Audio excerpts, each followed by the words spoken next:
সম্মানিত দিনী ভাই ও বোন, আল্লাহর নবী সাল্লাল্লাহু আলাইহি ওয়াসাল্লাম যেই সূরা দিয়ে ফজরের 2 রাকাত সুন্নত নামাজ পড়েছেন তথা সুন্নত তরিকায় 2 রাকাত ফজরের সুন্নত নামাজ পড়ে নবীজির শিখানো একটি ছোট্ট দোয়া শুধুমাত্র 7 বার যদি পাঠ করিতে পারেন, আপনার কপাল খুলে যাবে, ভাগ্য পরিবর্তন হয়ে যাবে।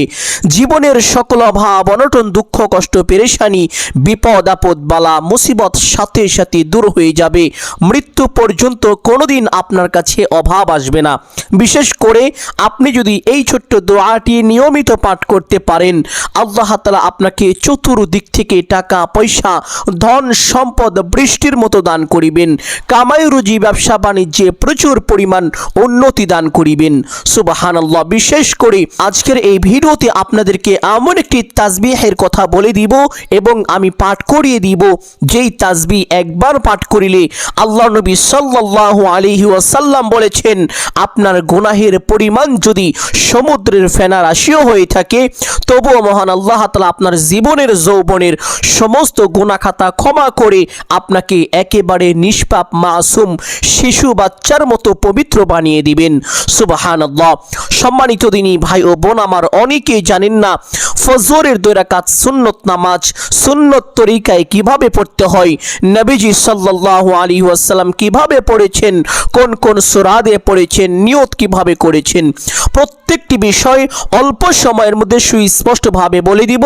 অতঃপর আমলের নিয়ম কানুন আপনাদেরকে সঠিক নিয়মে বলে দিব ইনশাআল্লাহ। সম্মানিত দিনী ভাই ও বোন আমার, অনেকেই আছেন অভাবগ্রস্ত, অনেকেই ঋণগ্রস্ত, লক্ষ লক্ষ কোটি কোটি টাকা ঋণ করে ফেলেছেন, অনেক চেষ্টা করেছেন কিন্তু কোনোভাবে ঋণ পরিশোধ করতে পারছেন না।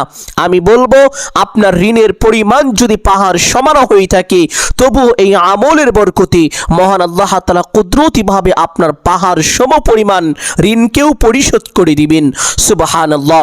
অনেকেই ব্যবসা বাণিজ্য করেন, কামাই রুজি করেন, কিন্তু উন্নতি হচ্ছে না, দিন দিন ক্ষতির মধ্যে পড়ে যাচ্ছেন, লোকসান হয়ে যাচ্ছে। আমি বলবো, এই ছোট্ট আমলটি করুন, আল্লাহ তাআলা এই আমলের বরকতে আপনার ব্যবসা বাণিজ্যে কামাই রুজিতে চাকরি বাকরিতে প্রচুর পরিমাণ উন্নতি ও বরকত দান করিবেন। অনেকে আছেন যেই দিকেই যান শুধু ব্যর্থ হয়ে যান, কোনোভাবেই সফল হতে পারেন না, মানুষ আপনাকে কুফা বলে গালি দেয়। আমি বলবো, এই ছোট্ট আমলটি করুন, জীবনের সকল প্রকার ব্যর্থতা ও অবনতি থেকে আল্লাহ তাআলা নিজ কুদরতি হাতে আপনাকে হেফাজত করিবেন।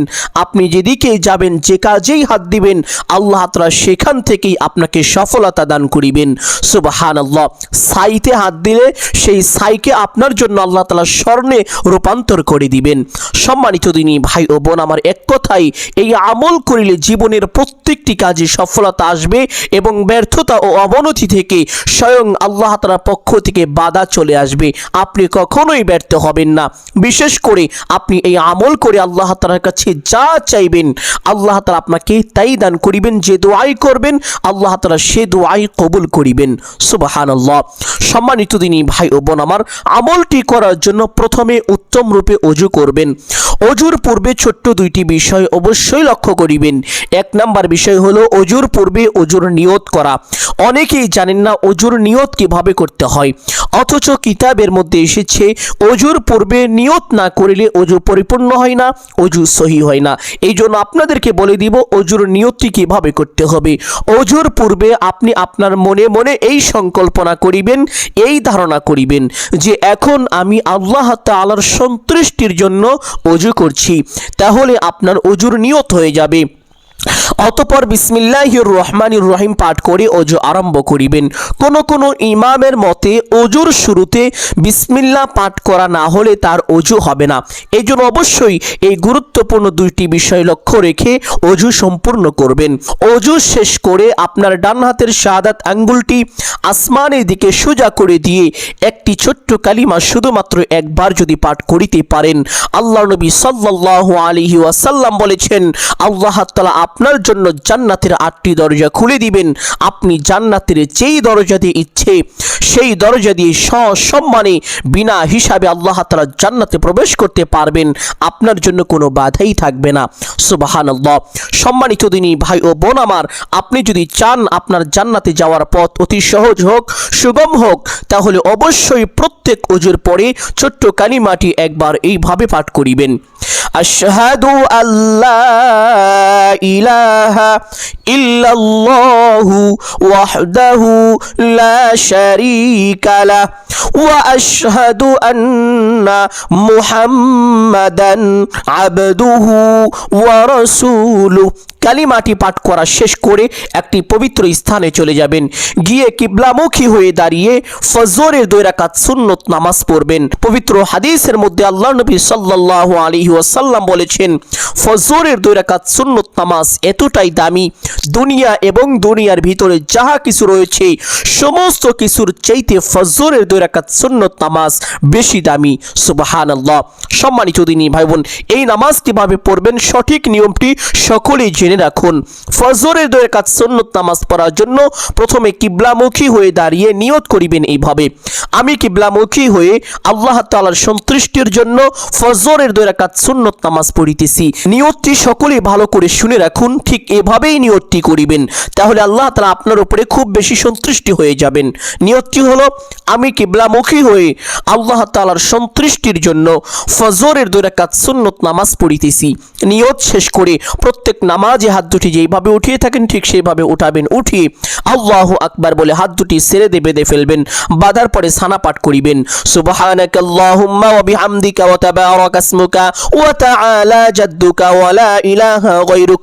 অতঃপর একবার আউযু বিল্লাহ এবং বিসমিল্লাহ পাঠ করিবেন। আউযু বিল্লাহি মিনাশ শাইতানির রাজিম, বিসমিল্লাহির রহমানির রহিম। অতঃপর একবার সূরাত আল ফাতিহা সহি শুদ্ধ করে এইভাবে পাঠ করিবেন, আলহামদুলিল্লাহি রাব্বিল আলামিন আর রহমানির রহিম মালিকি ইয়াউমিদ্দিন ইয়াকা না'বুদু ওয়া ইয়াকা নাস্তাঈন ইহদিনাস সিরাতাল মুস্তাকিম সিরাতাল লাযীনা আন'আমতা আলাইহিম গায়রিল মাগদুবি আলাইহিম ওয়ালাদ-দাল্লিন আমিন। অতঃপর একবার বিসমিল্লাহির রহমানির রহিম পাঠ করিবেন। পাঠ করা শেষ করে আল্লাহর নবী সাল্লাল্লাহু আলাইহি ওয়াসাল্লাম এইখানে সূরাতু আল কাফিরুন তথা কুল ইয়া আইয়ুহাল কাফিরুন লা আ'বুদু মা তা'বুদুন ওয়ালা আনতুম আবিদুনা মা আ'বুদ ওয়ালা আনা আবিদুম মা আবাদতুম ওয়ালা আনতুম আবিদুনা মা আ'বুদ লাকুম দীনুকুম ওয়ালিয়া দীন। এই সূরাটি পাঠ করিতেন। এই জন্য আপনারাও অবশ্যই এইখানে এই সূরাটি একবার এইভাবে পাঠ করিবেন। ঠিক এরকম ভাবে দ্বিতীয় রাকাতে এই সময় আল্লাহর নবী সাল্লাল্লাহু আলাইহি ওয়াসাল্লাম সূরাত আল ইখলাস তথা কুল হুয়াল্লাহর সূরাটি এইভাবে পাঠ করেছেন, কুল হুয়াল্লাহু আহাদ আল্লাহুস সামাদ লাম ইয়ালিদ ওয়া লাম ইউলাদ ওয়া লাম ইয়াকুল লাহু কুফুয়ান আহাদ। নামাজের বাকি বিষয়গুলো অন্যান্য সময়ে যেভাবে আদায় করেন ঠিক সেরকম ভাবে আদায় করবেন, তবে এই 2টি সূরা অবশ্যই পাঠ করিবেন।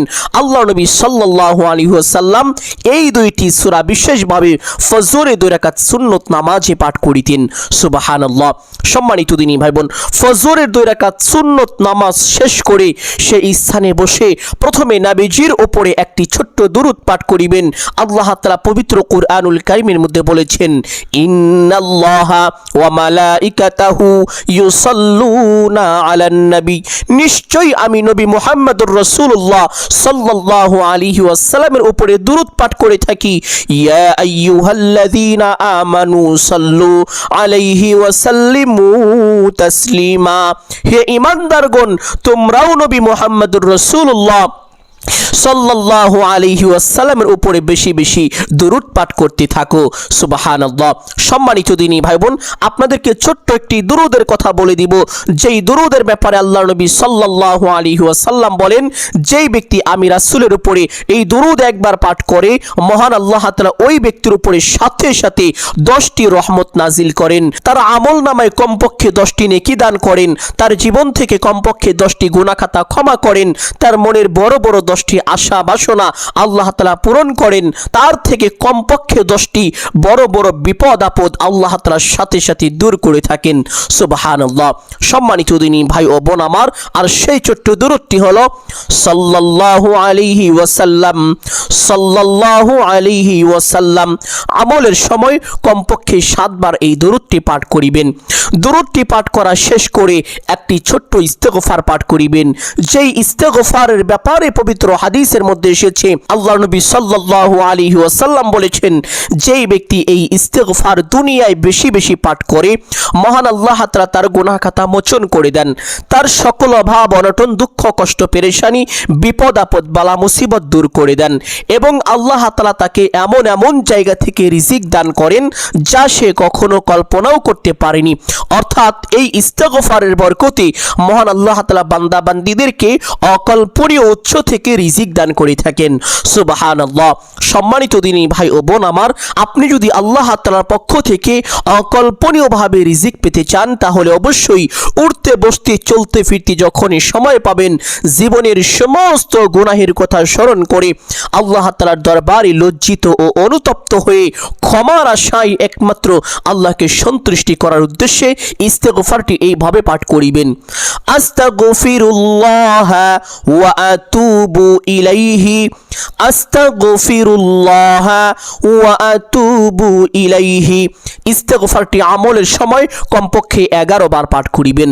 ইস্তেগফারটি পাঠ করা শেষ করে একটি ছোট্ট দোয়া পাঠ করিবেন, যেই দোয়ার ব্যাপারে পবিত্র হাদিসের মধ্যে এসেছে, আল্লাহর নবী সাল্লাল্লাহু আলাইহি ওয়াসাল্লাম একবার সাহাবীদেরকে বললেন, ও আমার সাহাবীরা শোনো, তোমরা কি জান্নাতের গুপ্তধন সম্পর্কে জানতে চাও, তথা এমন দোয়া সম্পর্কে জানতে চাও যেই দোয়া পাঠ করিলে তোমাদের জান্নাতকে আল্লাহ তাআলা প্রশস্ত করে দিবে।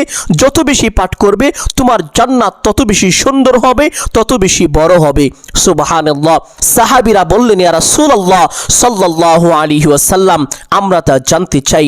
নবীজি বললেন, ও আমার সাহাবীরা, তাহলে তোমরা পড়ো লা হাওলা ওয়ালা কুওয়াতা ইল্লা বিল্লাহ। লা হাওলা ওয়ালা কুওয়াতা ইল্লা বিল্লাহ হলো জান্নাতের গুপ্তধন তথা জান্নাতের খনিজ। সুবহানাল্লাহ। আরেকটি হাদিসের মধ্যে এসেছে, লা হাওলা ওয়ালা কুওয়াতা ইল্লা বিল্লাহ হলো 70টি রোগের মহা ঔষধ। সম্মানিত দিনী ভাই বোন, অনেকেই কঠিন রোগে আক্রান্ত হয়ে আছেন, যেই রোগের কোনো ওষুধ পাওয়া যায় না, যেই রোগের কোনো চিকিৎসা হয় না। তারা শরীরের সমস্ত কঠিন রোগকে স্মরণ করে আল্লাহকে সন্তুষ্টি করার উদ্দেশ্যে আপনি যদি একবার পাঠ করেন লা হাওলা ওয়ালা কুওয়াতা ইল্লা বিল্লাহ, আপনার সমস্ত রোগ ভালো করার সকল দায়িত্ব স্বয়ং আল্লাহ তাআলার জিম্মায় চলে যায়, আপনার উপরে আর কোনো দায়িত্বই থাকে না। সুবহানাল্লাহ। এবং আল্লাহ তাআলা অতি দ্রুত আপনাকে সুস্থ করার ওয়াদা করেছেন। এই জন্য সম্মানিত দিনী ভাই বোন, যখনই কঠিন রোগে আক্রান্ত হয়ে যাবেন, যারা রোগে আক্রান্ত হয়ে আছেন তারা অবশ্যই ছোট্ট দোয়াটি 70 বার এইভাবে পাঠ করিবেন, লা হাওলা ওয়ালা কুওয়াতা ইল্লা বিল্লাহ। আল্লাহর নবী সাল্লাল্লাহু আলাইহি ওয়াসাল্লাম আরো বলেন, এই 70টি রোগের মধ্যে সবচেয়ে ছোট রোগ হলো বান্দার অভাব অনটন। যেই বান্দা যেই বান্দি অভাবের মধ্যে পড়ে এই দোয়াটি পাঠ করবে, আল্লাহ তাআলা অবশ্যই তার অভাব অনটন দূর করবেন, তার দুঃখ দুর্দশা দূর করে দিবেন। সুবহানাল্লাহ। সম্মানিত দিনী ভাই বোন, আমলের সময় কমপক্ষে 11 বার ছোট্ট দোয়াটি অবশ্যই পাঠ করিবেন। দোয়াটি পাঠ করা শেষ করে আরেকটি বিশেষ দোয়া পাঠ করিবেন, যেই দোয়ার ব্যাপারে কিতাবের মধ্যে এসেছে, একজন হতদরিদ্র গরিব ঋণগ্রস্ত ব্যক্তি হযরত আলী রাদিয়াল্লাহু তাআলা আনহু এর নিকট চলে আসলেন। এসে বললেন, হে ভাই আলী, আমি অনেক ঋণগ্রস্ত, খুব টেনশন পেরেশানির মধ্যে আছি, কোনোভাবে শান্তি পাচ্ছি না, দেওয়ালে পিঠ ঠেকে গিয়েছে, আমাকে কিছু সাহায্য করুন, আমি যেন আমার ঋণ পরিশোধ করতে পারি, অভাব অনটন যেন একটু লাঘব হয়। হযরত আলী রাদিয়াল্লাহু তাআলা আনহু ওই ব্যক্তিকে বললেন, হে ভাই, আমি কি তোমাকে এমন কয়েকটি বাক্য শিখিয়ে দিব যা আল্লাহ নবী সাল্লাল্লাহু আলাইহি ওয়াসাল্লাম আমাকে শিখিয়েছিলেন, যে এই বাক্যগুলো পাঠ করিলে তোমার ঋণের পরিমাণ যদি পাহাড় সমানও হয়ে থাকে, তোমার অভাবের পরিমাণ যদি পুরো দুনিয়াও হয়ে থাকে, তোমার অভাব দূর করার এবং তোমার সমস্ত সমস্ত ঋণ পরিশোধ করার দায়িত্ব স্বয়ং আল্লাহ তাআলা নিজ জিম্মায় নিয়ে নেবেন, তোমার উপরে আর কোনো দায়িত্বই থাকবে না। সুবহানাল্লাহ। ব্যক্তিটা বললেন, হে ভাই আলী, তাহলে আমাকে এই বাক্যগুলো শিখিয়ে দিন। হযরত আলী রাদিয়াল্লাহু তাআলা আনহু ওই ব্যক্তিকে এই বাক্যগুলো শিখিয়ে দিয়েছিলেন, আর তা হলো আল্লাহুম্মা কফিনি বিহালালিকা আন হারামিকা ওয়া আগনিনি বিফাদলিকা আম্মান সিওয়াক। আল্লাহুম্মা কফিনি বিহালালিকা আন হারামিকা ওয়া আগনিনি বিফাদলিকা আম্মান সিওয়াক। সম্মানিত দিনী ভাই বোন, এই দোয়াটি একবার পাঠ করা শেষ করে গুনাহ মাফের একটি ছোট্ট দোয়া, যেই দোয়াটি নবীজি সাল্লাল্লাহু আলাইহি ওয়াসাল্লাম পবিত্র মাহে রমজান মাসে ইফতারের পূর্ব মুহূর্তে খুব বেশি বেশি পাঠ করিতেন, আর সেই দোয়াটি হলো ইয়া ওয়াসিআল মাগফিরাতি ইগফিরলি। সকলে আমার সঙ্গে সঙ্গে দোয়াটি পাঠ করুন, আল্লাহ তাআলা আপনার জীবনের যৌবনের সমস্ত গুনাহ ক্ষমা করে দিবেন। দোয়াটি হলো ইয়া ওয়াসিআল মাগফিরাতি ইগফিরলি। দোয়াটি আমলের সময় অবশ্যই 11 বার পাঠ করিবেন। ইয়া ওয়াসিআল মাগফিরাতি ইগফিরলি অর্থ হলো, হে আল্লাহ, আপনি আমার গুনাহ খাতা ক্ষমা করে দিন এবং আমার উপরে দয়া করুন। সুবহানাল্লাহ। সম্মানিত দিনী ভাই ও বোন, এই ছোট্ট দোয়াটি 11 বার পাঠ করা শেষ করে আবার সেই ছোট্ট দুরূদটি 11 বার পাঠ করিবেন, সাল্লাল্লাহু আলাইহি ওয়াসাল্লাম। দুরূদটি পাঠ করা শেষ করে মোনাজাত করিবেন। এখন আপনি যা চাইবেন তাই পাবেন। এই জন্য সকলে মোনাজাত করার সঠিক নিয়মটি শিখে রাখুন। মোনাজাতের শুরুতে এই দুইটি বাক্য দিয়ে শুরু করবেন, আলহামদুলিল্লাহি রাব্বিল আলামিন ওয়াসসালাতু ওয়াসসালামু আলা সাইয়্যিদিল আম্বিয়াই ওয়াল মুরসালিন। অতঃপর আপনার গুনাহের কথা স্মরণ করে আল্লাহ তাআলার কাছে ক্ষমা চাইবেন, হে আল্লাহ, আপনি আমাকে ক্ষমা করে দিন, জীবনের সমস্ত গুনাহ ক্ষমা করে দিন। অতঃপর আপনার যা কিছু প্রয়োজন সমস্ত কিছু আল্লাহ তাআলার কাছে চাইবেন। চাওয়া শেষ করে একবার বলবেন, হে আল্লাহ, আপনার হাবিবের উসিলা করে আমার দোয়া মুনাজাত কবুল আর মঞ্জুর করে নিন। অতঃপর 3 বার বলবেন, আমিন আমিন আমিন বিরহমাতিকা ইয়া আরহামার রাহিমিন। সম্মানিত দিনী ভাই ও বোন আমার, এইভাবে মোনাজাত শেষ করে একবার পড়বেন সাল্লাল্লাহু আলাইহি ওয়াসাল্লাম। অতঃপর যখন ফজরের ফরজ নামাজের সময় হয়ে যাবে, দিনী ভাই ও বাবারা মসজিদে গিয়ে জামাআতের সাথে অবশ্যই ফজরের 2 রাকাত ফরজ নামাজ পড়বেন, এবং মা বোনেরা যারা রয়েছেন তারা ঘরে বা বাড়িতে বা একটি পবিত্র স্থানে ফজরের 2 রাকাত ফরজ নামাজ পড়বেন। এইভাবে যদি আমলটি করতে পারেন, কপাল খুলে যাবে। আপনার ঋণের পরিমাণ যদি পাহাড় সমান হয়ে থাকে, তবু অল্প সময়ের ভিতরে সমস্ত ঋণ পরিশোধ হয়ে যাবে, সকল অভাব অনটন দুঃখ কষ্ট দূর হয়ে যাবে। আর এই আমলটি যদি আপনি এইভাবে সারা জীবন ধারাবাহিকভাবে করতে পারেন, তাহলে জীবনে কোনোদিন আপনি কারো মুখাপেক্ষী হবেন না, কোনোদিন আপনি অভাবে পড়বেন না। আল্লাহ তাআলা স্বয়ং নিজ কুদরতি হাতে আপনার যখন যা কিছু প্রয়োজন হবে তা ব্যবস্থা করে দিবেন। সুবহানাল্লাহ। সম্মানিত দিনী ভাই ও বোন আমার, আমি আশা করছি আজকের এই আমলটি আপনাদের সকলের জন্য অত্যন্ত গুরুত্বপূর্ণ এবং উপকারী ছিল। অতএব সকলকে বলবো সদকায়ে জারিয়ার উদ্দেশ্যে কমপক্ষে একটি হলেও শেয়ার করে দিবেন। যদি আলোচনাটি ভালো লাগে অবশ্যই ভিডিওতে একটি লাইক করবেন, কমেন্টে আমিন বলে দোয়ায় শরীক থাকবেন। সকলের জন্য অন্তর থেকে দোয়া করি, আল্লাহ তাআলা সকলকে ভালো রাখুন, সুস্থ রাখুন, জানে মালে কামায় রুজি ব্যবসা বাণিজ্যে প্রচুর পরিমাণ উন্নতি ও বরকত দান করুন। সকলেই বলি আমিন সুম্মা আমিন। আসসালামু আলাইকুম ওয়া রাহমাতুল্লাহি ওয়া বারাকাতুহু।